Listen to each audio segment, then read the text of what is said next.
जय हिंद दोस्तों, मेरा यूट्यूब चैनल में आप लोगों का फिर से स्वागत है। तो आज एक और हम चैप्टर कंप्लीट करेंगे जो Indian Navy, Indian Coast Guard, Indian Merchant Navy, Indian Railway, Indian air force के एग्ज़ाम के लिए मोस्ट इम्पॉर्टेंट क्वेश्चन है। तो इस चैप्टर में हम लोग पढ़ेंगे खिलाफत आंदोलन, जालियांवाला बाग हत्याकांड। ठीक है, तो चलिए शुरू करते हैं दोस्तों। हम लोग शुरू करते हैं इस चैप्टर को। नंबर 1 क्वेश्चन है कि गांधी और उनके आंदोलन, यानी गांधी जी ने और उनके द्वारा किया गया आंदोलन। दक्षिण अफ्रीका के किस रेलवे स्टेशन पर गांधी जी को ट्रेन से फेंका गया था? तो पीटरमार्ट्सबर्ग रेलवे स्टेशन का नाम था। नंबर 2, दक्षिण अफ्रीका में रहने की अवधि में महात्मा गांधी निम्नलिखित में से जिस पत्रिका का प्रकाशन किया उनका क्या नाम था? तो Indian opinion. Number 3, Gandhi ji दक्षिण अफ्रीका में कितने वर्ष रहे थे? तो उन्होंने 21 वर्ष वहाँ पर रहकर वकालत की पढ़ाई की थी। नंबर 4, मोहनदास करमचंद गांधी यानी M.K. गांधी निम्नलिखित राष्ट्रीय कांग्रेस के अधिवेशन में किस एक में सर्वप्रथम भाग लिया था? तो कोलकाता अधिवेशन 1901 में उन्होंने भाग लिया था। नंबर 5, महात्मा गांधी ने अहमदाबाद के निकट साबरमती के किनारे एक आश्रम बनाया था, इसे डैश कहा जाता था? तो इसे साबरमती आश्रम कहा जाता था। नंबर 6, भारत के स्वतंत्रता आंदोलन के दौरान महात्मा गांधी द्वारा स्थापित साबरमती आश्रम नगर के बाहर स्थित है? तो अहमदाबाद। नंबर 7, भारत के स्वतंत्रता संघर्ष के दौरान सबसे पहले सत्याग्रह किसने किया था? तो सत्याग्रह सबसे पहले महात्मा गांधी द्वारा ही किया गया था, महात्मा गांधी द्वारा। ठीक है। नंबर 8, निम्नलिखित स्थानों में से कहाँ महात्मा गांधी ने भारत में सर्वप्रथम सत्याग्रह आरंभ किया था? तो चंपारण से। नंबर 9, निम्नलिखित में से किसने कहा था कि विदेशी वस्त्रों की बर्बादी ही उनके साथ सर्वोत्तम व्यवहार है? तो महात्मा गांधी जी ने ये बात कही थी।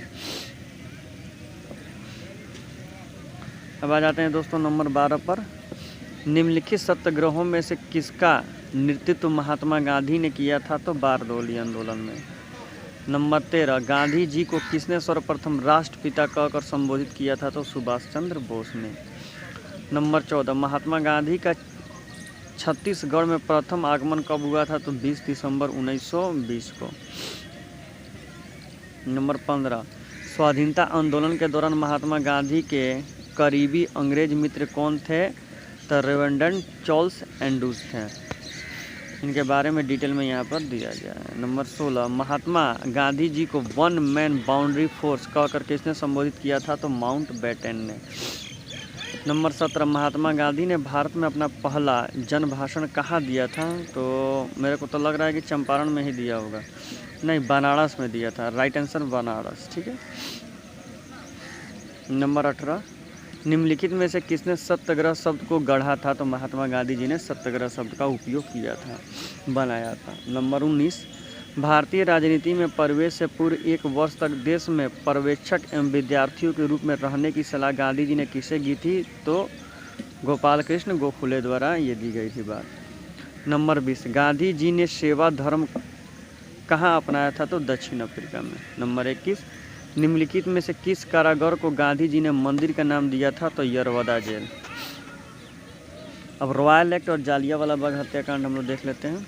नंबर 1 है, रॉयल एक्ट किस वायसराय के काल में पारित हुआ था? तो लॉर्ड चैम्सफोर्ड के शासनकाल में पारित हुआ था।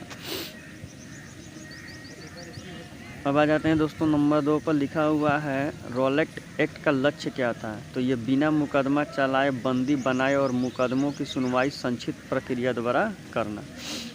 नंबर 3, भारतीय स्वतंत्रता संग्राम के दौरान रॉयल एक्ट ने किस कारण से सार्वजनिक रोष था? तो इसमें लोगों को बिना मुकदमा चलाए उसे जेल भेजा जा सकता था, यही इसका विरोध का कारण था।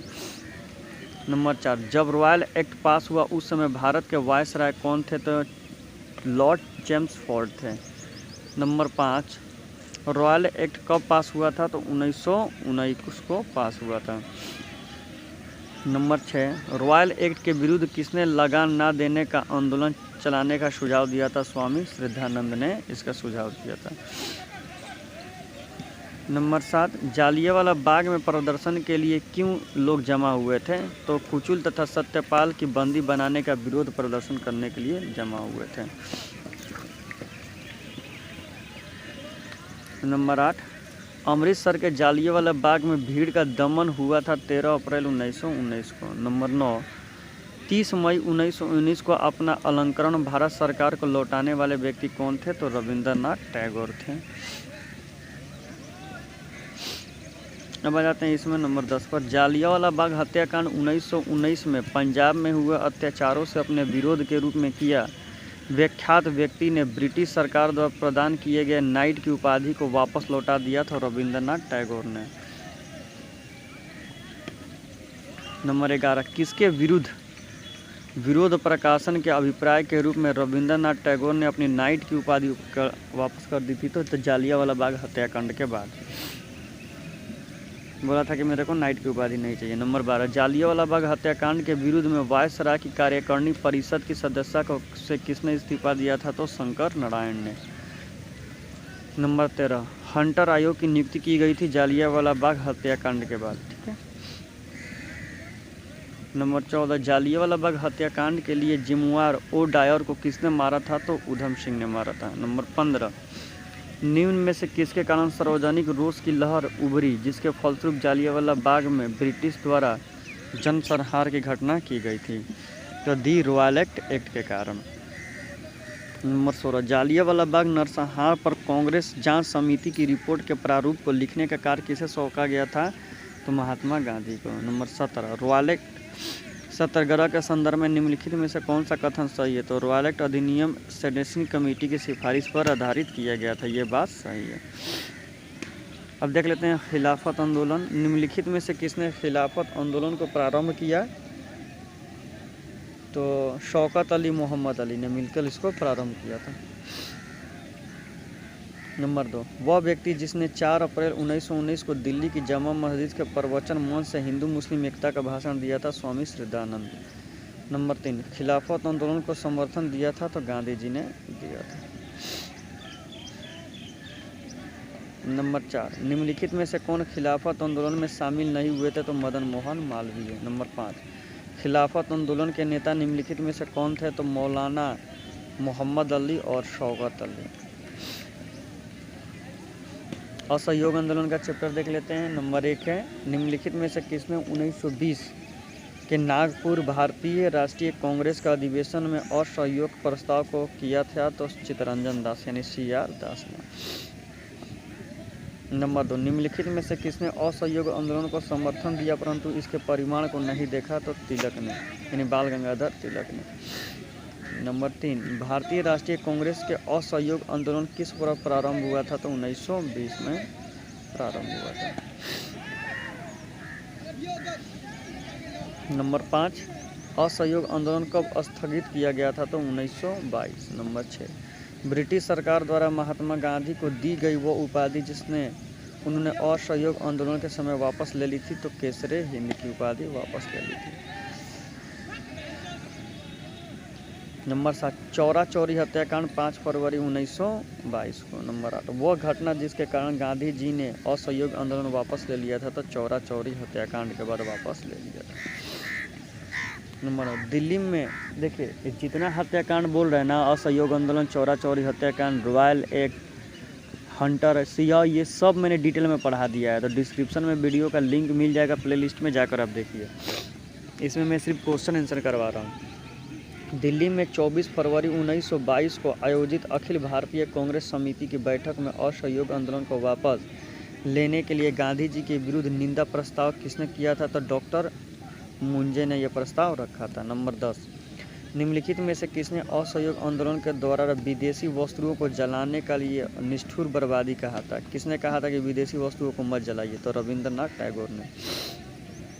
नंबर 11, निम्नलिखित संस्थाओं में से कौन असहयोग आंदोलन के दौरान स्थापित की गई थी? तो तीनों, काशी विद्यापीठ, गुजरात विद्यापीठ, जामिया मिलिया इस्लामिया, सारे असहयोग आंदोलन के दौरान ही बने थे। नंबर 12, असहयोग आंदोलन का मुख्य प्रतिफल था हिंदू मुस्लिम एकता। नंबर 13, निम्नलिखित कथनों में कौन सा असहयोग आंदोलन के संबंध में नहीं है? MN जिन्ना ने इस आंदोलन का समर्थन किया था। गलत, उन्होंने तो ये समर्थन किया ही नहीं था। नंबर 14, बीजी तिलक यानी बाल गंगाधर तिलक को सजा के पश्चात निम्नलिखित में से किसने दया की वकालत की और कहा था कि संस्कृत के एक विद्वान रूप में तिलक मेरी में दिलचस्पी थी, तब मैक्स मुलर ने उनकी वकालत की थी। तो यही दोस्तों चैप्टर था। अगर वीडियो अच्छा लगे तो चैनल को सब्सक्राइब करें और कोई भी मिस्टेक हुआ हो तो कमेंट करें ताकि मैं इसको और अच्छा से सुधार कर लिखूँ। तो thank you so much for watching this video everyone.